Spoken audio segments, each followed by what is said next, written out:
Hello everyone, welcome back to your own channel. I'm your friend and mentor Smriti, and today we are going here to discuss chapter number 7 from class 10th, and this is control and coordination, by the way. Before starting the session, इस session को शुरू करने से पहले मैं आपको बता दूं कि मैं ये इंग्लिश मीडियम एनसीईआरटी की बुक लेकर के चलूँगी और इसको हम डिस्कस करते चलेंगे। मैं इसको हिंदी मीडियम से जो बिलोंग करते हैं, हिंदी मीडियम जिन्होंने लिया हुआ है 10th क्लास में, तो वो भी यहाँ से चैप्टर को रीड कर सकते हैं। और मैं एक बेटर अंडरस्टैंडिंग के लिए मैं इसको ट्रांसलेट करके आपको अच्छे से बेटर अंडरस्टैंडिंग के वे में मैं इसको समझाने वाली हूँ। तो चलिए स्टार्ट करते हैं सेशन को। कंट्रोल एंड कोऑर्डिनेशन ये है हमारा चैप्टर रहेगा, chapter number 7 for class 10th। In the previous chapter we looked at the life processes involve in maintenance functions in living organisms. तो इससे पहले जो चैप्टर्स हमने पढ़े हैं उसमें 6 चैप्टर है आपका लाइफ प्रोसेसेस। तो लाइफ प्रोसेसेस में हमने पढ़ा था involve in the maintenance functions, कि हमारे जो फंक्शंस होते हैं लिविंग ऑर्गेनिजम्स के जो फंक्शंस होते हैं मेंटेनेंस वाले, उनमें क्या क्या था। हमने मेंटेनेंस पढ़ा था कि लाइफ ऑर्गेनिज्म में जो लिविंग ऑर्गेनिजम्स हैं उनका मेंटेनेंस लाइफ प्रोसेसेस का किस तरह से होता है। वहाँ पे हमने सिस्टम पढ़े थे, डाइजेस्टिव सिस्टम, सर्कुलेटरी सिस्टम, ठीक है। तो हमने जितनी भी लाइफ प्रोसेसेस थे उनके बारे में यहाँ पे हमने पढ़ा था। एक्सक्रीशन के बारे में पढ़ा था, ठीक है, ब्लड सर्कुलेशन के बारे में पढ़ा था, ये सब हमने पढ़ा था इसमें।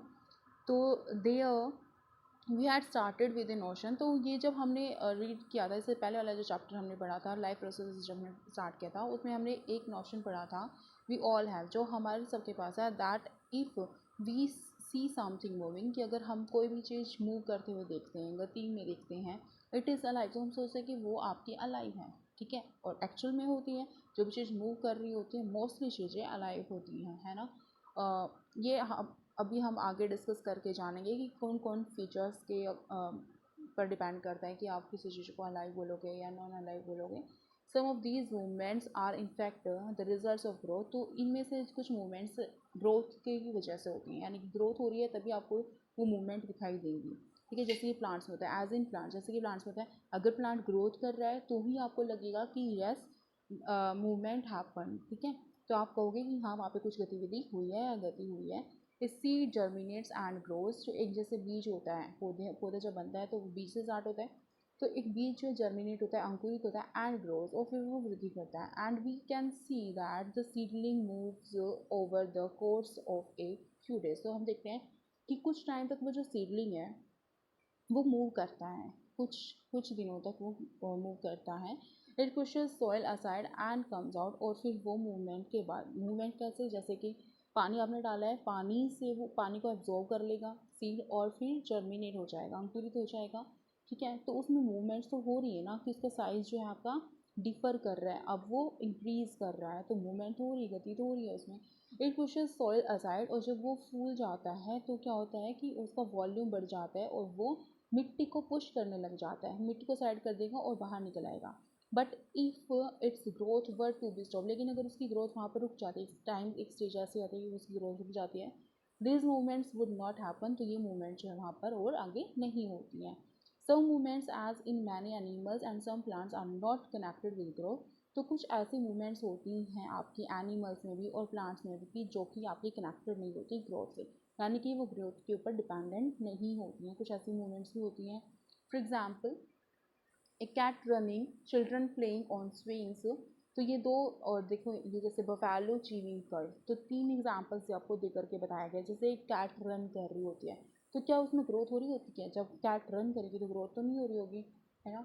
तो लेकिन हम फिर भी देखेंगे ना कि मूवमेंट तो हो रही है, मतलब कि ग्रोथ पर डिपेंड नहीं करती मूवमेंट हर केस में। चिल्ड्रन प्लेइंग ऑन स्विंग्स, जो चिल्ड्रन आपके झूले पर झूल रहे होते हैं तो उनमें भी ग्रोथ नहीं हो रही होती, लेकिन आप कहोगे कि मूवमेंट हो रही होती है। लेकिन जबकि प्लांट्स में ऐसा नहीं होता, प्लांट्स स्टेशनरी हैं, लेकिन उनकी ग्रोथ भी डिपेंड करता है कि वो मूवमेंट कर रहे हैं या नहीं कर रहे हैं। बफेलो चीविंग कर, और जैसे आपका बफेलो क्या है, ची करता है, मतलब कि अपने भोजन को चबाता है, जुगाली करता है, तो इसमें भी हम मूवमेंट्स को देखते हैं। These are not movements caused by growth, तो ये मूवमेंट्स तो हैं लेकिन ये ग्रोथ की वजह से होने वाली मूवमेंट्स नहीं है, यानी कि वृद्धि से होने वाली मूवमेंट्स ये नहीं हैं। Why do we associate such visible movements with life, तो हम इन जो विजिबल मूवमेंट्स है, जो हमें दिखाई देने वाली जो मूवमेंट्स हैं, इनको हम लाइफ के साथ किस तरह से जोड़ते हैं, ए पॉसिबल और क्यों जोड़ते हैं। A possible answer is that we think of movement as a response to a change in the environment of the organism.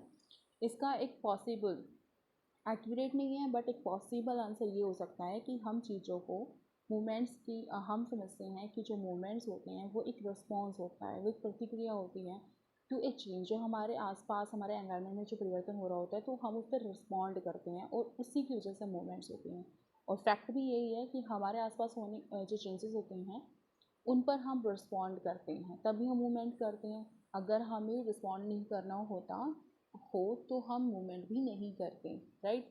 जैसे अगर हमें भोजन चाहिए तो हम उठेंगे, किचन में जाएंगे, बनाएंगे और फिर लेकर बैठ कर खाएंगे। तो हम जो रिस्पॉन्स कर रहे हैं, मूवमेंट कर रहे हैं, वो हमारे आसपास के होने वाले जो वातावरण में जो चेंजेस हैं उन पर ही कर रहे होते हैं, right. So the next line is the cat may be running because it has seen a mouse। हो सकता है कि जो आपकी बिल्ली है वो इसलिए दौड़ी हो क्योंकि उसने एक माउस को देख लिया हो। 1 सेकेंड, मेरी किटी जो बोल रही है, 1 सेकेंड इतना, 1 सेकेंड, यहाँ तो मेरी किटी बोलने लग गई। सो सॉरी एक्चुअली मेरे पास भी एक कैट है और वो शरारत कर रही थी, वो बोल रही थी कि मुझे बाहर जाना है, बाहर जाना है। So okay, let's come to the point. हम बात कर रहे थे the cat may be running because it has seen a mouse. हो सकता है कि कैट इसलिए दौड़ी हो क्योंकि उसने एक माउस को देख लिया हो तो वो मूवमेंट कर रही है, राइट। नॉट ओनली दैट, सिर्फ यही नहीं, we also think of movement as an attempt by living organisms to use changes in their environment to their advantage. तो ऐसा ही नहीं हो सकता कि सिर्फ वो रन, उसने माउस देखा इसलिए वो रन कर रही है। इसके अलावा वी ऑल्सो थिंक, हम ये भी सोच सकते हैं उस मूवमेंट की गतिविधि जो हो रही हैं as an attempt by living organism, कि वो लिविंग ऑर्गेनिज्म ने एक अटैम्प्ट किया to use changes in their environment, कि उनके एनवायरनमेंट में कुछ चेंजेस हो रहे हैं और उसको अटैम्प्ट करने के लिए वो मूवमेंट करे। जैसे होता है ना कि एक सीज़न के बाद लोग कुछ पक्षी भी ऐसे होते हैं कि वो एक सीज़न के बाद उस जगह पर रहना पसंद नहीं करते और किसी और प्रदेश में चले जाते हैं, तो वो भी आपके एनवायरनमेंट में चेंजेस की वजह से ही वो रिस्पॉन्ड कर रहे होते हैं। Next line is plants grow out into the sunshine. जैसे कि आपके प्लांट्स होते हैं वो सनशाइन में यानी कि सूर्य की रोशनी में वो ग्रोथ करने लग जाते हैं। कुछ प्लांट्स ऐसे भी होते हैं जैसे सूरजमुखी का पूरा होता है। Children try to get pleasure and fun out of swinging. जैसे हो सकता है कि बच्चा जो है प्लेजर लेने के लिए या फन करने के लिए वो स्विंग कर रहा हो, ठीक है। बफेलो चीज का to help break up tough food so as to be able to digest is better. हो सकता है कि बफेलो जो है ची कर रही है, जुगाली इसलिए कर रही है क्योंकि उसने भोजन के टो को उसको जो है चबा के तोड़ना हो, ठीक है, और ताकि वो उसको अच्छे से डाइजेस्ट कर सके, अच्छे से पाचित कर सके। When bright light is focused on our eyes और when we touch a hot object.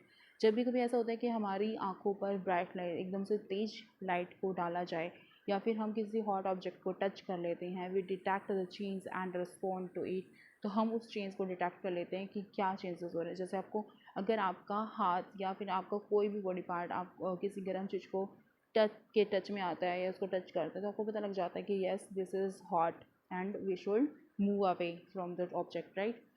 तो हमें एकदम से उस पर एक प्रतिक्रिया आती है ना, रिस्पॉन्स करते हैं हम उस पर कि हम उससे दूर हट जाते हैं। To it with movement in order to protect our cells, अपने आप को बचाने के लिए, ठीक है, उस चीज़ से, गर्म वस्तु से अपने आप को बचाने के लिए हम उससे थोड़ा दूर हो जाते हैं। The next is if we think a bit more about this, अगर हम इसके बारे में थोड़ा और जानें, ठीक है, ये चीज़ें आपको समझ आ गई होंगी, मैंने जो इसके पहले वाले पैराग्राफ में पढ़ा है। तो अब अगर हम इसके बारे में और जानना चाहें, it becomes apparent that all this movement in response to the environment is carefully controlled. तो हम ये भी देखेंगे कि जितने भी एनवायरनमेंट में जो भी मूवमेंट्स हो रहे होते हैं, चेंजेस होते हैं, तो हमारे जो उसके ऊपर प्रतिक्रिया होती है वो कंट्रोल्ड मैनर में होती है। ऐसा नहीं है कि कोई भी चेंजेस हुआ और हम उस पर रिएक्ट करने लग जाए, रिस्पॉन्ड करने लग जाए, नहीं ना। कोई चीज़ ऐसी है ना जो उसको कंट्रोल भी करती है, हमारे बिहेवियर को भी कंट्रोल कर रही होती है, हमारे रिस्पॉन्स को कंट्रोल कर रही होती है। Each kind of change in the environment evokes an appropriate movement in response। तो जितने भी चेंजेस होते हैं हर एक का अलग अलग रिस्पॉन्ड होता है, इवोक करते हैं वो हमें अलग अलग तरीके से ताकि हम मूवमेंट कर पाएँ इसके रिस्पॉन्स में। When we went want to talk to our friends in class, जैसे कि हम अगर अपने क्लास में अपने फ्रेंड्स से बोलना चाहते हैं, बातें करना चाहते हैं, we whisper, तो हम फुसफुसाहट के साथ बोलते हैं, right, rather than shouting loudly। तो तेज बोलने के बजाय हम फुसफुसा कर बोलेंगे, राइट। जैसे अगर मैं कहूँ कि काजल मुझे कॉपी दे दो, तो मैं बोलूँगी काजल मुझे कॉपी दे दो अपनी, राइट। तो मे बी आपको मुझे सुन पाओ या नहीं सुन पाओ, लेकिन ये विस्पर साउंड होती है। Clearly, the movement to be made depends on the event that is triggering it।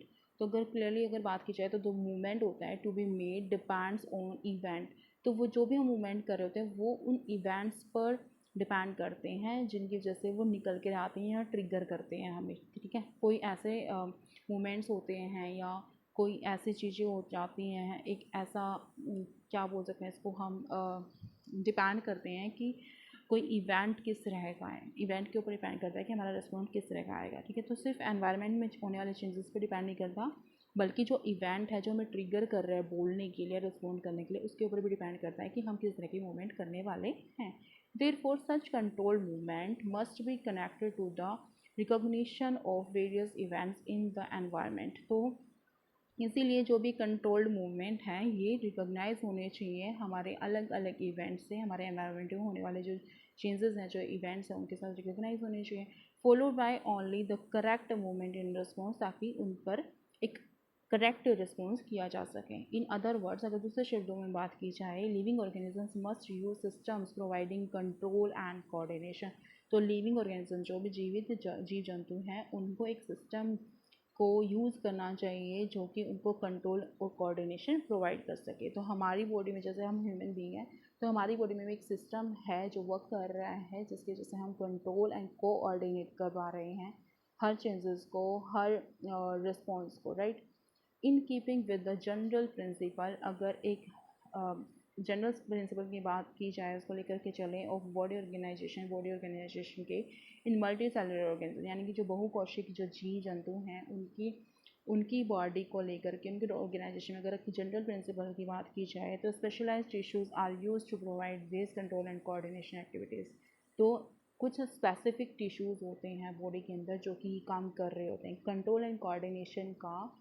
Living organisms की बॉडी में जो काम कर रहे होते हैं वो स्पेशलाइज्ड टिश्यूज़ होते हैं, ठीक है। वो मतलब हमारी बॉडी का, आपको पता है, सेल से मिलकर टिश्यू बना है, टिश्यू से मिलकर ऑर्गन बने, ऑर्गन से ऑर्गन सिस्टम बना है, और ऑर्गन सिस्टम के मिलने से एक ऑर्गेनिज्म बनता है।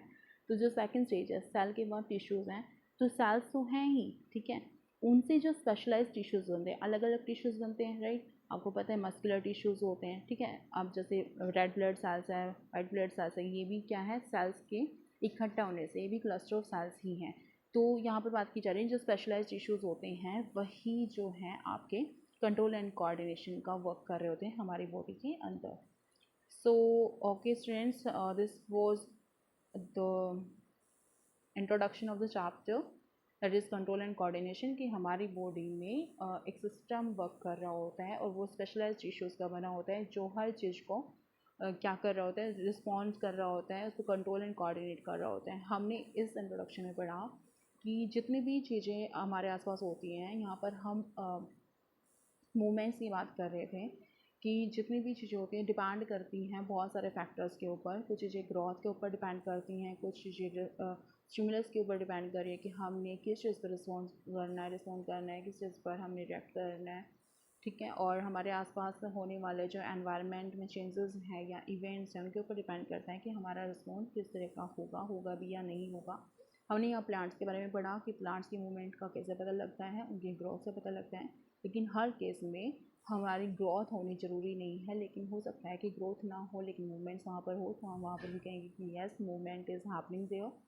So this was all for this session, and in our next session we will discuss our first topic from this chapter, that is animals nervous system। तो next session में जो है हम chapter को start करेंगे अच्छे से, उसमें हम nervous system के बारे में पढ़ेंगे। ये था हमारा introduction control and coordination, that is chapter number 7 from class 10। Thank you so much, thanks for watching, thank you।